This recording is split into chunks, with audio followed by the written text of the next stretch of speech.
Jean B, bonjour. Bonjour, Merci beaucoup. ben, c'est avec plaisir, tu le sais. Euh, alors, que dirais-tu si tu devais te présenter? Ben, je suis simplement un peintre qui veut exprimer sur la toile ce qu'il ressent, Hmm. comme tous les peintres d'ailleurs. Donc raconter d'une autre manière ce que les gens voient ou ce qu'ils ont envie de voir. D'où l'abstrait. Permettre aux gens de voyager, de rêver, d'exprimer ce qu'ils ont envie de voir ce qu'ils ont envie d'exprimer. Sans ambition aucune, restons sur Terre. Restons sur Terre. C'est ça l'important. Ne partons pas dans des délires, n'importe quoi. Pensons d'abord que le peintre est d'abord quelqu'un d'égoïste. Il travaille d'abord pour lui. Quand il aura compris ça, il fera d'abord son travail. Et à partir du moment où il a fini son travail et qu'il expose, s'il a la chance, s'il a envie, le travail ne lui appartient plus. C'est le regard des autres qui va définir si les personnes apprécient ou pas, s'ils apprécient la démarche. C'est pas compliqué. C'est pas compliqué du tout. Donc rester simplement soi-même. Hmm. Et si tu mets du toi-même sur la toile, tu auras déjà gagné beaucoup. Si tu commences à vouloir faire plaisir aux gens, tu n'y arriveras jamais. Tu as tellement de regards qui vont se poser là-dessus. Tellement de caractères différents. Tellement de contradictions. Tellement de gens qui vont juger non pas la toile, mais la personne peut-être qui la peint. Les gens ne m'aiment pas, donc ils n'aimeront pas ma toile. Les gens m'aiment bien, ils aimeront bien ma toile. Mais sans y aller en profondeur. Moi, je préfère les personnes neutres. Les personnes qui regardent, qui ne disent rien. Un regard veut souvent dire beaucoup plus que les paroles. Moi, les paroles, ça ne m'intéresse pas.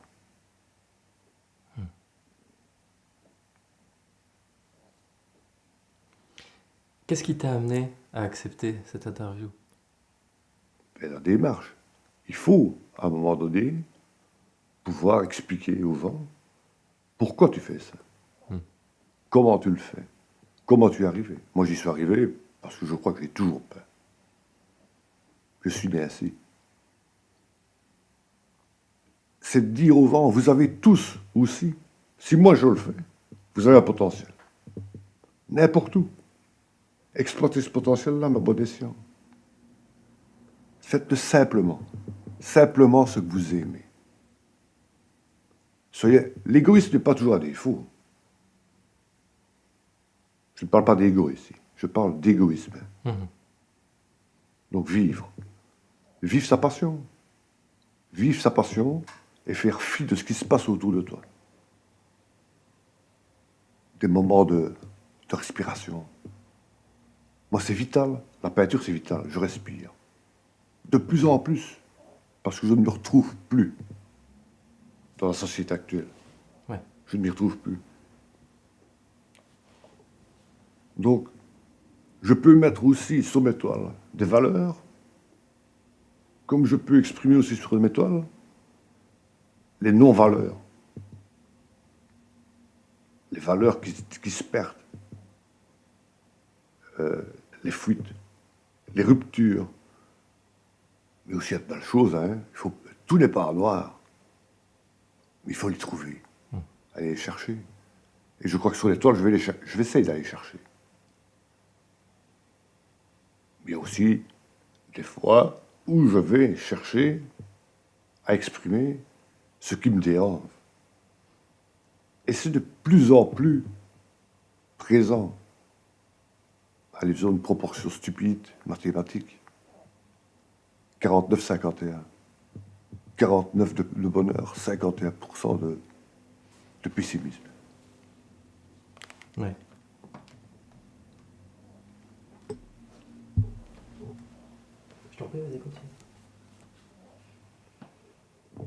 Et le pessimisme n'est pas toujours négatif. Pour moi, le pessimisme, c'est une forme de lucidité. Si tu es lucide et te dire, le monde va mal, qu'allons-nous faire pour changer ce monde? Est-on capable de le faire? Avons-nous le pouvoir? La peinture, je me donne le pouvoir de changer les choses. Mais ce n'est jamais que, à mon échelle, maintenant les gens sont-ils prêts à accepter de voir autre chose, de regarder et d'encore rêver, encore rêver.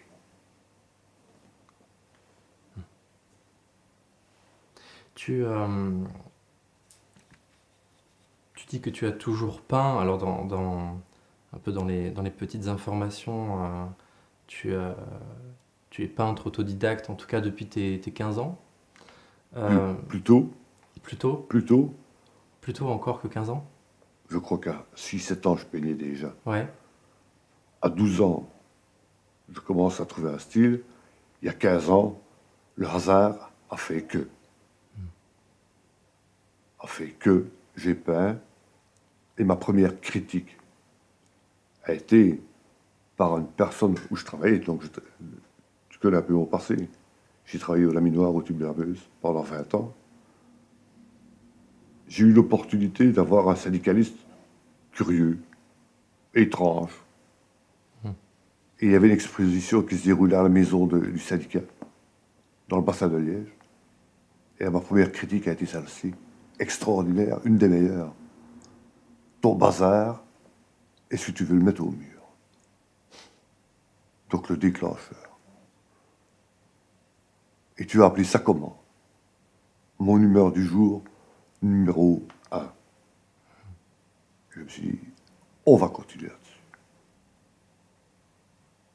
Donc, ce qui m'a amené à peindre, c'est pas le hasard.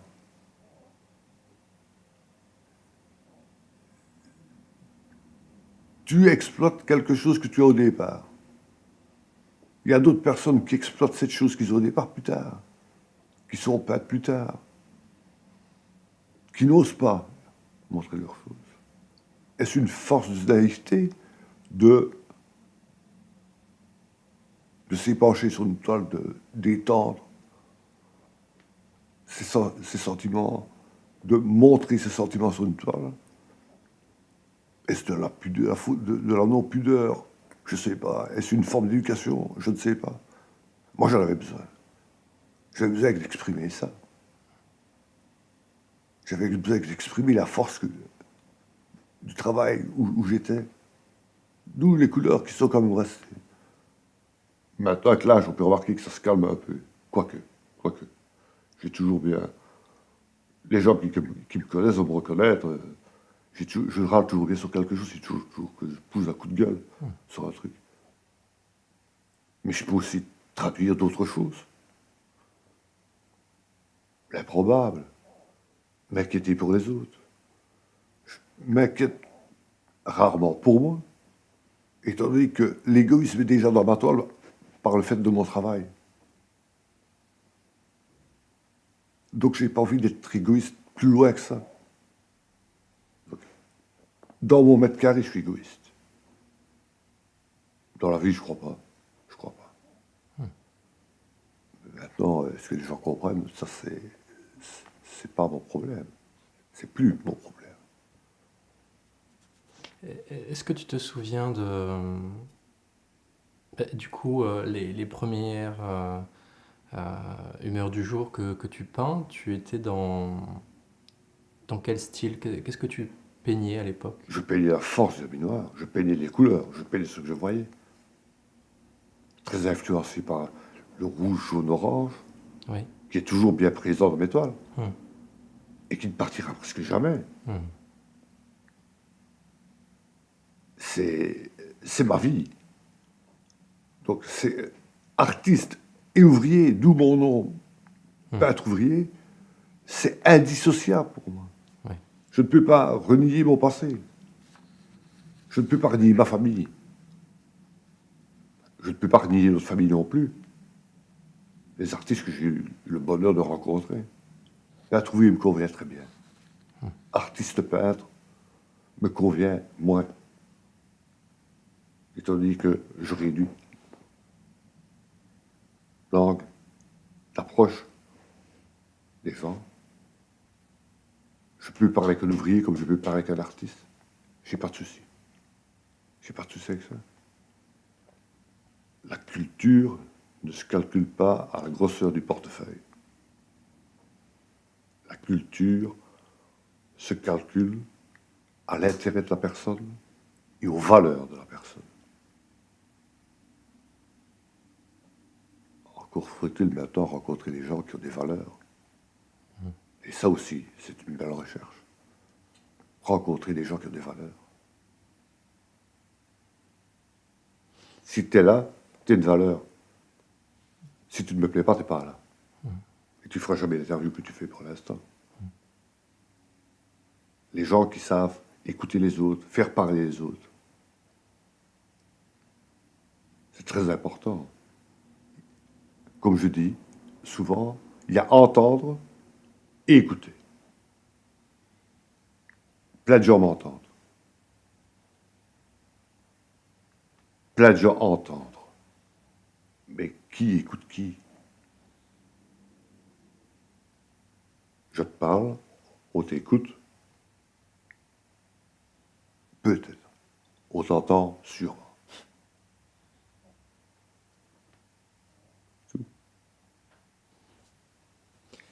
Dans tes peintures, comment a évolué ton style ou comment continue-t-il d'évoluer? Comment tu le décrirais? Je ne te parlerai pas d'évolution. Je te parlerai de moments, de, de probabilité, d'improbabilité. Quand je parle d'humeur du jour, il ne faut pas croire que je suis toujours dans l'émotion. Il y a de l'émotion, mais aussi il y a la couleur, le temps, l'objet probable, la rencontre du matin, qui va faire que je vais la retraduire sur une peinture. La non-rencontre. L'évolution, quand on parle d'évolution, on évolue toujours. L'évolution ne s'arrête jamais. J'ai évolué, j'évoluerai encore, même si c'est moins bon. C'est une forme d'évolution. C'est la vie. Tu ne serais pas à l'école de ça. Tu arrives dans un moment où tu vas plafonner, puis où tu vas redescendre, où tu vas rester droit, où tu vas t'écrouler. Mais même si tu exprimes l'écroulement dans ta peinture, c'est ton humeur du jour, c'est mon humeur. C'est mon œuvre, c'est mon travail. Les gens vont peut-être bien aimer que je m'écroule. Pas méchamment, mais dans le style que je vais avoir. Chercher le sommet, tu peux grimper tout le temps. Tout le temps, la montagne grandira plus vite que toi. Ça, c'est certain.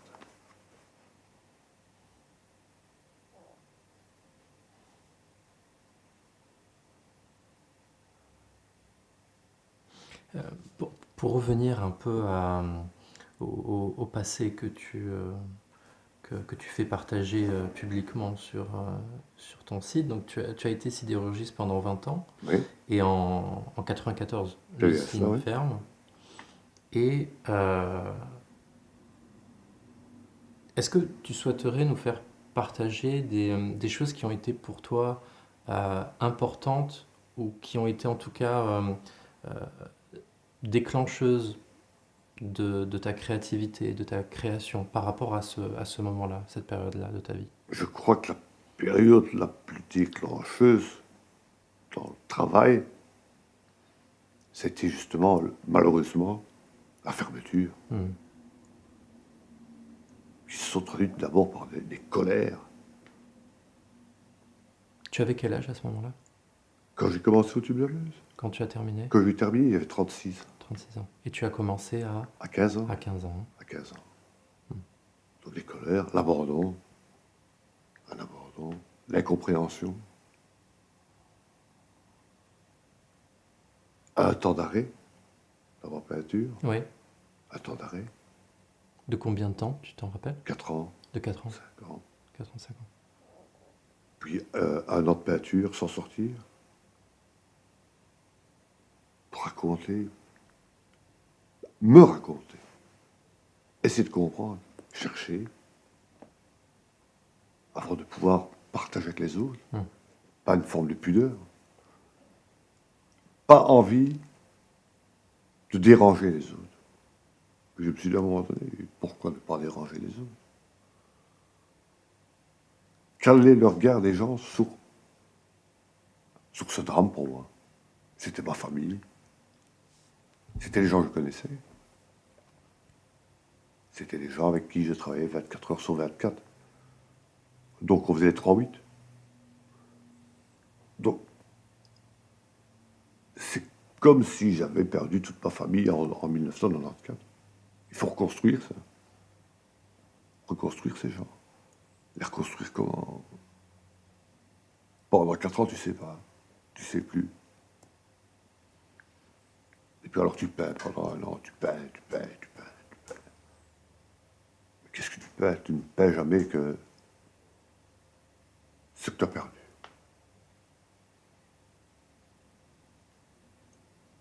Et au fil des années, ce que tu as peint et que tu croyais perdu, te permettent de retrouver, quand tu es plus apaisé,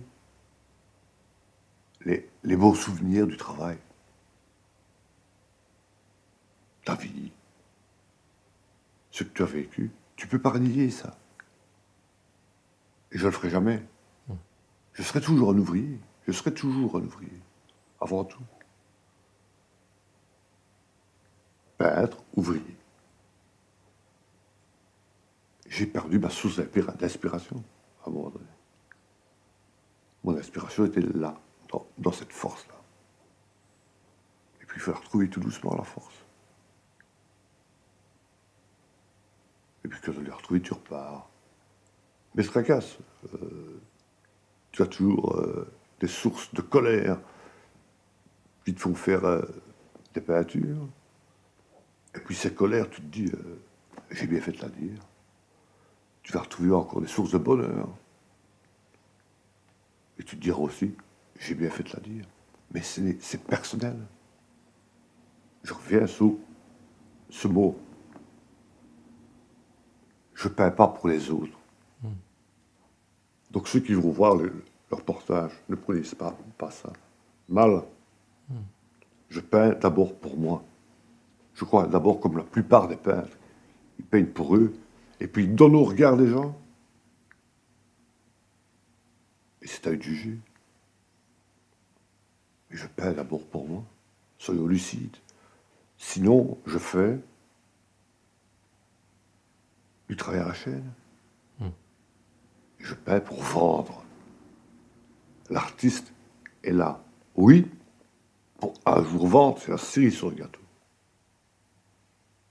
Mais il peint d'abord pour montrer ses émotions aux gens.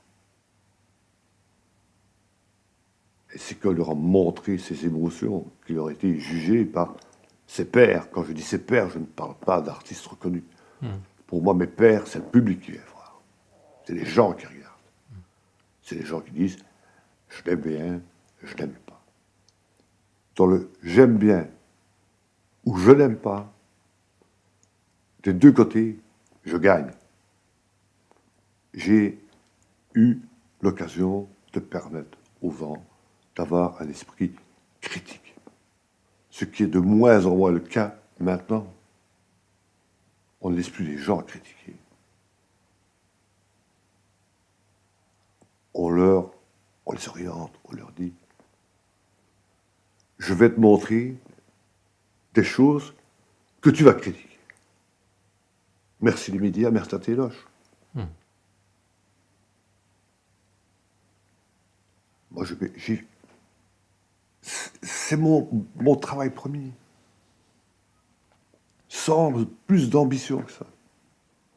Si ça plaît, si on achète, c'est bien. Ça me permet d'acheter d'autres toiles pour faire d'autres rumeurs. Je n'ai pas besoin de plus. Je n'ai pas besoin de plus. Évidemment, il faut partenaire en galerie de temps en temps pour partager.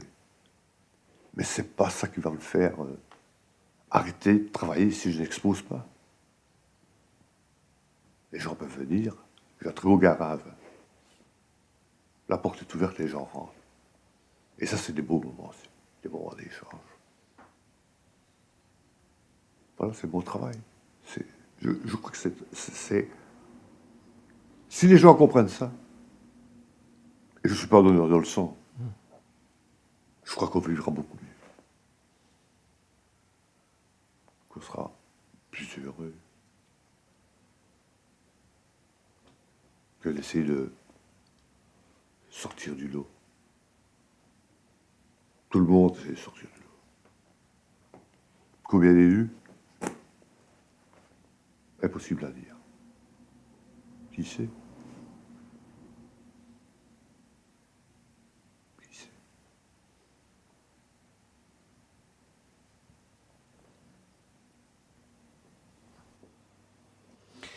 Alors, tu en as parlé un petit peu, cette question de, de cette même force qui se dégage dans tes toiles, entre cette matière que tu exploites et ton passé de sidérurgiste. Est-ce que tu pourrais revenir sur comment est-ce que tu définis, comment tu qualifies cette même force commune que tu as commencé à introduire?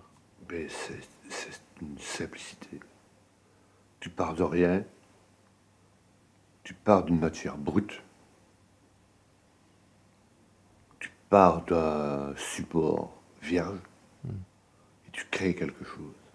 Avant, j'avais un Lego à 1200 degrés qui me passait à 6 mètres entre les cuisses. Maintenant, j'ai une toile blanche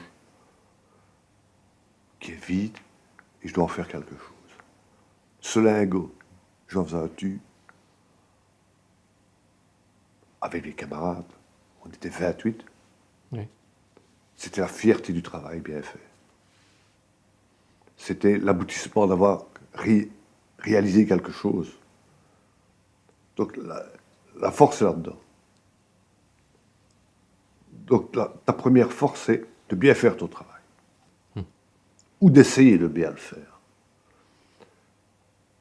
La toile, c'est la même chose. Tu fais ton travail et tu essayes de le faire le mieux possible. Le mieux possible. Tout le monde n'est pas Michel-Ange. Tout le monde n'est pas Léonard de Vinci. Tout le monde n'est pas Chagall. Tout le monde n'est pas... je pourrais encore t'en citer, je ne sais plus combien. Sois toi avec tes valeurs.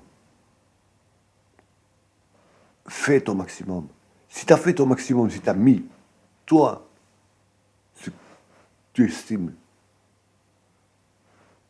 le meilleur de toi-même sur le support, mais c'est déjà une victoire. Et les gens le verront. Les gens le verront. Même tes maladresses, ils le verront. Mais c'est pas maladresse dans le mauvais sens du terme. C'est des maladresses charmantes, je veux dire. Quelque chose qui traduit des émotions. Des coups de pinceau ratés, ça peut arriver. Mais c'est à toi. C'est toi qui l'as fait. C'est traduit. Prends la personne qui vient voir une exposition, prenez le temps de regarder. N'ayez pas peur d'aller tout près, d'aller voir. Un trait peut dire que beaucoup de choses, plus que la toile complète. Qu'est-ce qu'il a fait? Pourquoi est-ce qu'il a fait ça? Qu'est-ce que c'est? Je ne sais pas si les gens ont remarqué, mais dans mes toiles, il y a toujours un petit personnage. Je crois que c'est lui le plus important. Il y a le tout, mais il y a le plus important. Je l'ai mis là. Pourquoi? Dans quelle posture? Où? Qu'est-ce que je vais me faire faire? Donc la force, ce n'est plus un lingot qui fait 3 tonnes rouge. La force de mon travail, c'est je mets ce petit bonhomme qui est dans un monde déstructuré, qui est dans un monde qui m'appartient. Je mets ma force là-dedans.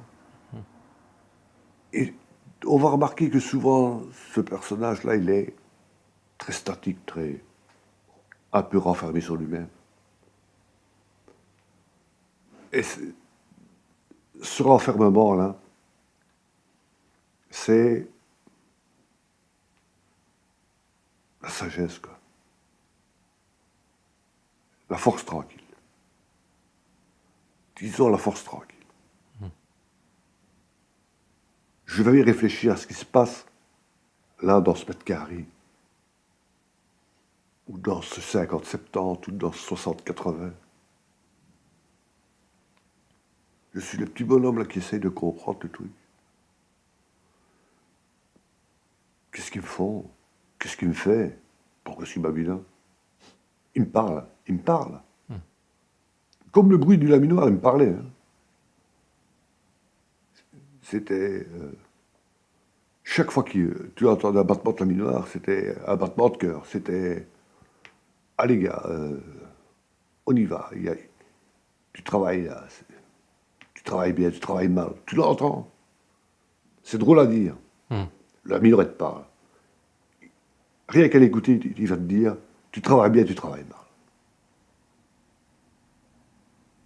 C'est peut-être incompréhensible pour les autres, mais moi, c'était ça. Donc, d'où la force de la toile, la force de la minoire. C'est la même chose. À un moment donné, ça te parle. C'est ça la force de la matière. C'est ça la force. La matière gagnera toujours sur toi. La nature gagnera toujours sur toi. Ne rêvons pas. Nous avons très peu de pouvoir. Sinon d'essayer de donner un chemin. Mais ce chemin, même si tu l'as donné, c'est pas forcément bon. À un moment donné, tu vas avoir des embranchements, tu as des choix à faire, des choix de vie. C'est ça aussi toutes les forces. Tu as des moments précis, tu as des urgences. Tu es au laminoir, tu as des urgences, tu as ton ami qui est 10 mètres plus loin, que tu dois faire gaffe de ne pas blesser. Tu as aussi des fois de la retenue dans ta toile. Pourquoi? On dit, tu peux raconter ce que tu veux. Non. Même dans l'abstrait, il y a de la pudeur. Tu dis, là, non, ça, je ne vais pas le faire. Ça, je ne vais pas le faire. Ça, peut-être interprété. Ce n'est jamais que ton interprétation personnelle qui sera l'interprétation d'un autre. Mais à partir du moment où tu as quand même une conscience, peut-être, puis tu te dis, je vais quand même essayer de ne pas blesser les gens. Même dans l'abstrait. Qu'est-ce qui pourrait les blesser pour toi? Je ne sais pas. Je ne sais pas. Je ne sais pas. C'est mon simple arbitre. C'est mon simple arbitre.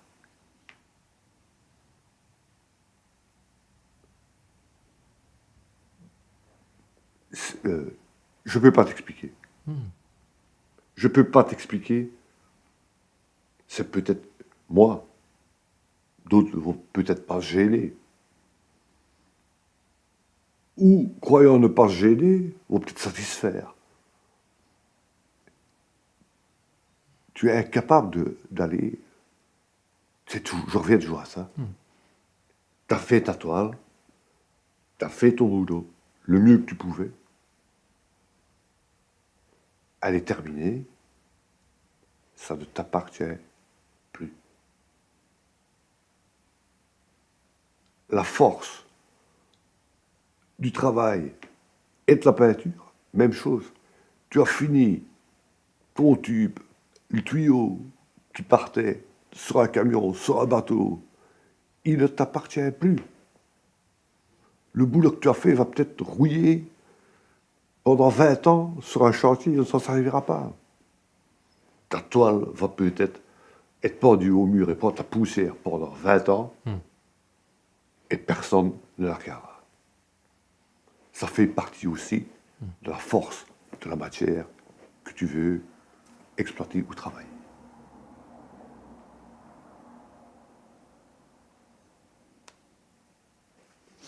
Par rapport à la question de la matière,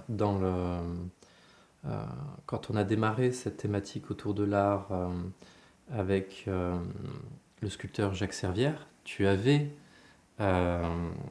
posé une question à, à ce monsieur et je me dis que ça serait intéressant de te la retourner, cette question-là.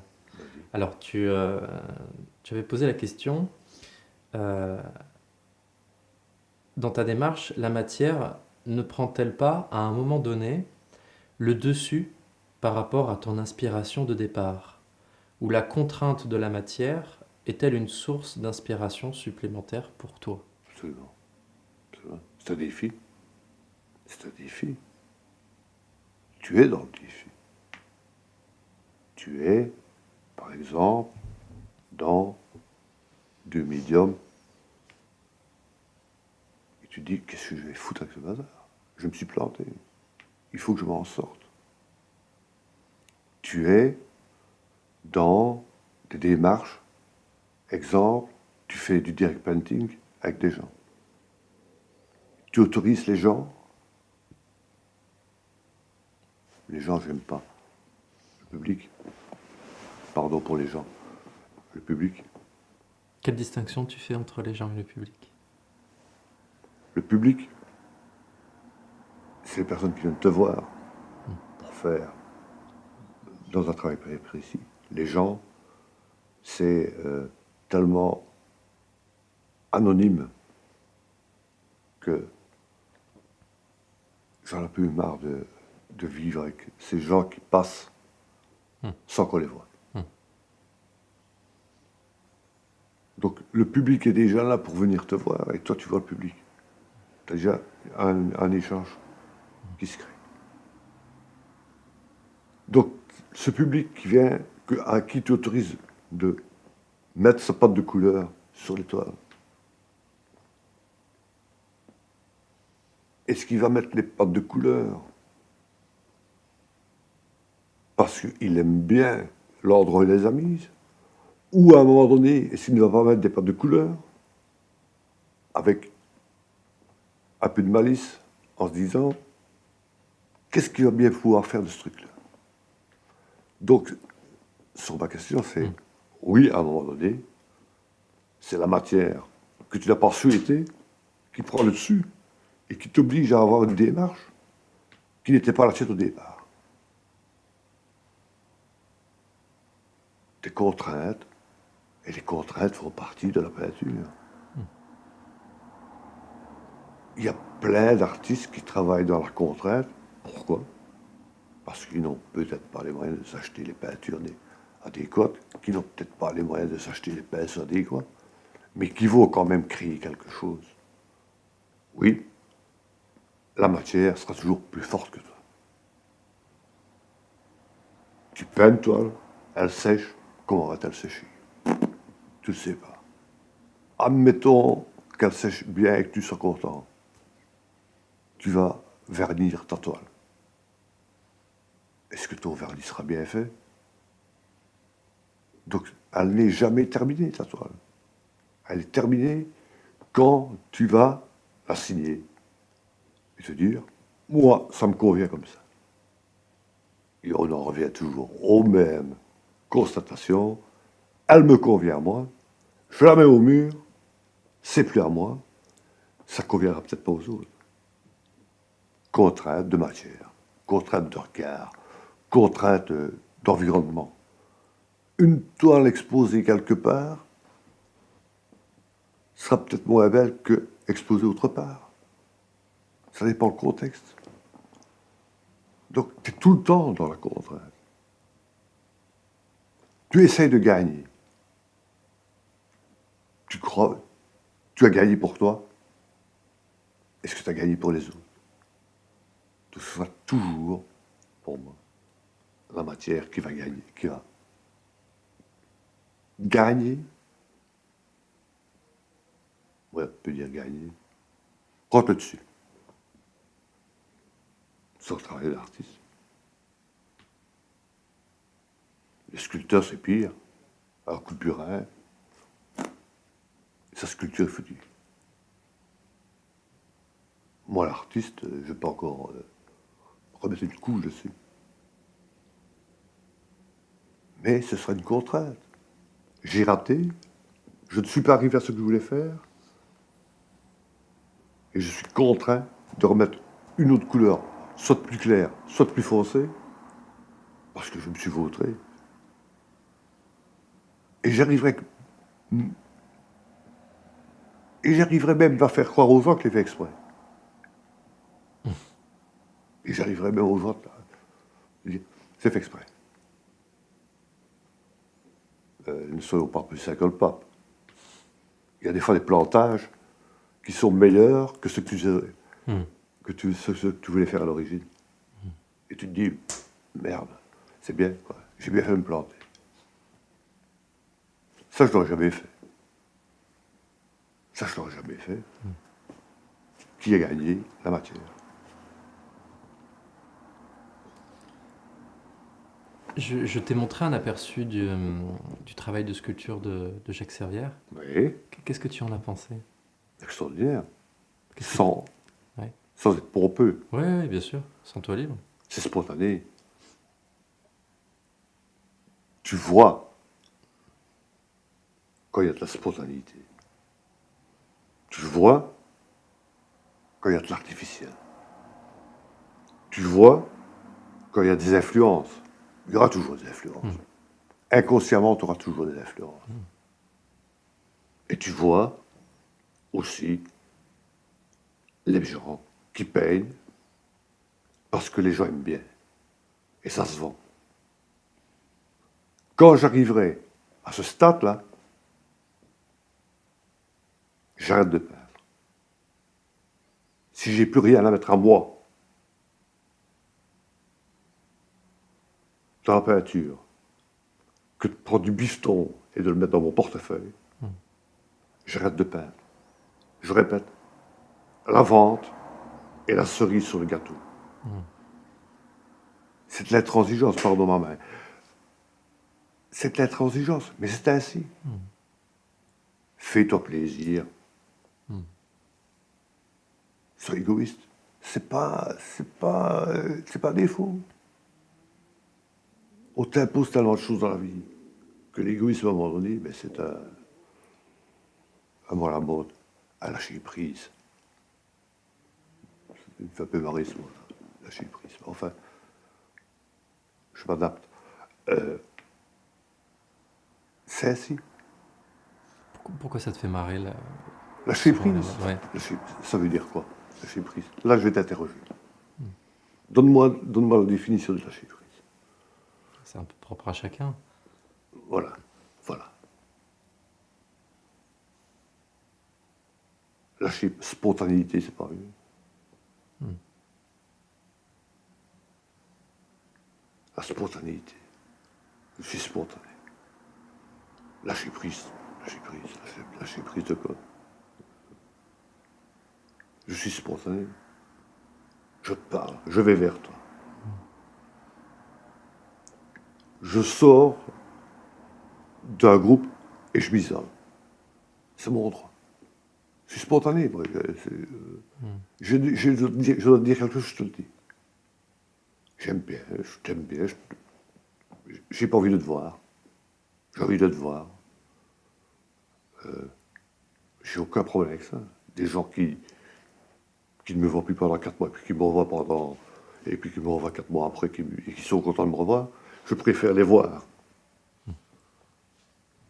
4 mois après, être bien, et qu'ils sont bien,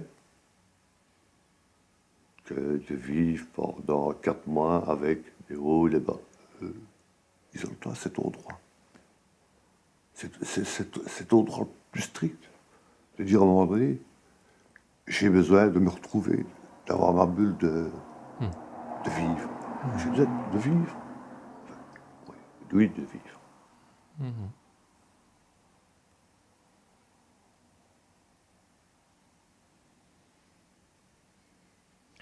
Euh,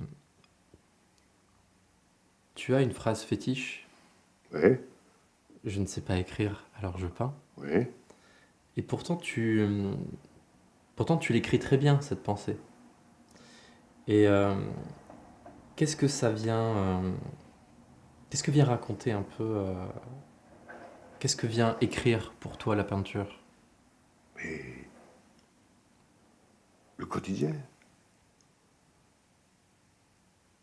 tout ce que tu ressens jour après jour, tes changements d'humeur, tes changements de style, tes changements de couleur, la gravité que tu mets dans tes toiles, la douceur que tu mets dans tes toiles. Euh, tu as des séries de peintures où tu as, comme dans un bouquet, tu as une préface, puis tu as des tomes qui se mettent. Mais avec un gros avantage. J'ai un gros avantage. Je me sépare de 3 toiles. Mon tome est encore lisible. Je ne sais pas écrire, alors je peins. Tu écris un livre, c'est une forme de lâcheté, peut-être de ma part. Tu as un bouquin, tu as le préface, tu enlèves 10 pages du tome 1, le reste de ton livre est incompréhensible. Ou plus difficile à comprendre. Moi, je ne veux pas que tu aies dans la difficulté. Je veux simplement que tu lises. Je ne sais pas écrire, alors je peins. Mais je peins à ma manière. Chaque toile est une grande feuille de mon bouquin. Avec le gros avantage, c'est que tu peux enlever une feuille. Et je vais t'en remettre une. Et changer l'histoire. Si j'ai... Allez, on va être simple. Si j'ai un livre sans titre, je ne suis pas obligé de mettre un titre sur mon livre. Chacun met le titre qu'il veut sur son bouquin. C'est pas une encyclopédie. Tu mets ce que tu veux dans ton bouquin. Je sais pas écrire, alors je peins. Je crois que c'est la plus grosse difficulté des écrivains. C'est de trouver le titre de leur roman. Et je me suis toujours posé la question de savoir, est-ce qu'ils ont le titre avant d'écrire leur livre, ou s'ils écrivent leur livre par rapport au titre? Moi, je n'ai pas cette question-là. J'ai pas... Je ne sais pas écrire, alors je peins, je confirme. C'est assez. C'est peut-être trop compliqué pour moi d'écrire.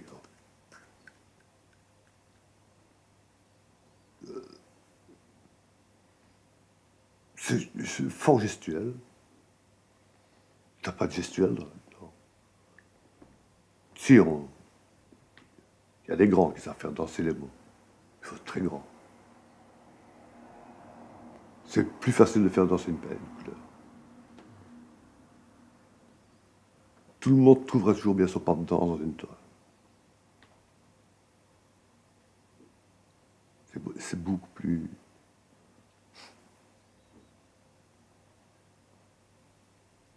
Comment je vais dire? Plus simple.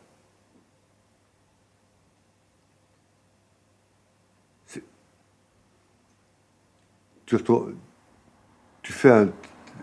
C'est plus spontané, c'est plus direct. Ce qui ne veut pas dire que ta spontanéité d'un moment ne peut pas être effacée par la spontanéité d'un autre moment dans l'évolution de ta toile. Ce qui était spontané au début de la toile peut être effacé dans le cours d'un toi. Donc la spontanéité finale, ta page finale, c'est ta toile finie. Mais avec plusieurs histoires. Ton histoire, mon histoire, l'histoire d'un autre. Écrivez votre livre. Je ne sais pas écrire, je peins. Écrivez votre livre. Faites votre titre. Ça me suffit.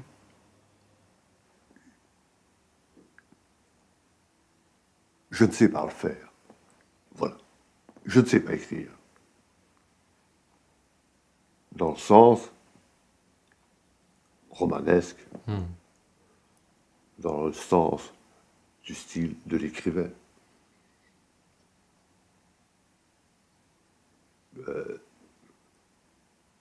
Je te dis, c'est peut-être une forme de lâcheté. Je suis sûr de ne jamais me planter dans mon bouquin. Je ne planterai jamais. Ce sera un drame pour quelqu'un, une histoire d'amour pour un autre, et un grand bouquin d'humour pour les autres. Inclassable. Un livre inclassable, incritiquable. Par contre, j'ai l'autre critique, c'est le visuel. Et je crois que le visuel est plus confortable que la critique littéraire où autant on démonte ton bouquin phrase par phrase. On peut te démonter un tableau, t'en as encore des autres derrière. On te démonte 4 pages de ton bouquin est mort.